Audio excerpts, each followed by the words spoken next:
Болған кезде мен шамамен 20 жаста болдым. Мен жас кезімде көңіл көтеруді, клубтарды жақсы көретінмін. Мен бір күні достарыммен сауық кешіне бардым, және ол кезде бір барда тұрған сүйкімді қызды көрдім. Оның шашы әдемі сары, ал көздері сүйкімді, ерні қызыл, дәл роза секілді болды. Сосын мен оның жанына бардым. Онымен таныстым. Біз көп әңгіме айттық. Одан кейін ол маған оның үйіне баруын сұрады. Мен кішкене ұялдым.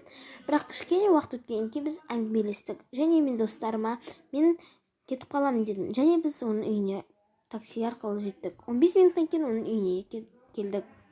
Оның үйі 2 этажды. Кәдімгі керемет үй болатын. Маған солай көрінді. Және біз оның үйіне кірдік. Сол кезде мен біртүрлі жағымсыз иісті сездім. Мен ішім ауыра бастады, және оған мен туалетке барып берсем бола ма дедім. Ол ана жақта деп ол көрсетті. Сосын мен ояққа бардым. Бұл жерде өте жаман иіс шықты. Осы жерден шығып тұрған секілді, бірақ мен не деген екен білмедім. Шамамен көп іштім деп ойладым. Мен біраз уақыт өзім есімді жия алмадым. Мен солай тұрған кезімде ванна жақтан біртүрлі дауыс естідім. Мен сосын оның ваннаның пердесін аштым. Сол кездегі нәрсе мені қатты шошытты. Ол жерде шамамен 20 жастағы, менімен құрдас бала жатты. Оның үсті басы қанқан, аяғы кесулі. Оның аяғына қараған кезімде де оның аяғы да кесулі болды. Оның 2 аяғы да жоқ. Мен қатты қорықтым. Және бұл жерден шығуға бекіндім. Ол қыз психопат болуы мүмкін. Мен айқайласам жоқ, бұны болмайды. Және мен ойламаған нәрсені көрдім. Оның қалтасынан қалта пышақты көрдім. Және оны алдым. Оны абайлап өзіммен алып жүрдім. Және есікті ашып көрдім. Ол жақта бағанағы қыз отырды.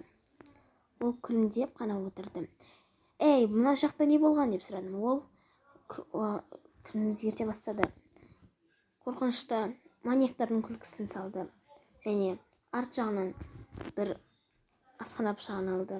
Асқана пышағыма білмеймін. Және ол мені сыған деп жатқан кезде мен бұрып қалдым. Ол қайтадан маған келді. Және мен өзімнің кішкентай пышағыммен күрестім, және оны теуіп жібердім. Ол қатты ашуланды және шыңғырды.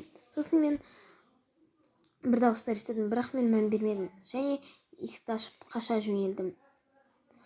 Мен сосын 911-ге, яғни 911-ге полицияға хабарластым. Ол қызды олар ұстады. Ол маньяк қыз екен. Ол бірнеше адамды солай өлтірген. Мен сосын үйіме келдім. Ата-анама болған жайттың барлығын айтып бердім. Сол түні мен өте қорқынышты оқиға кештім. Және бұны есіме алғым келмейді. Егер мен қашпасам, не болар еді?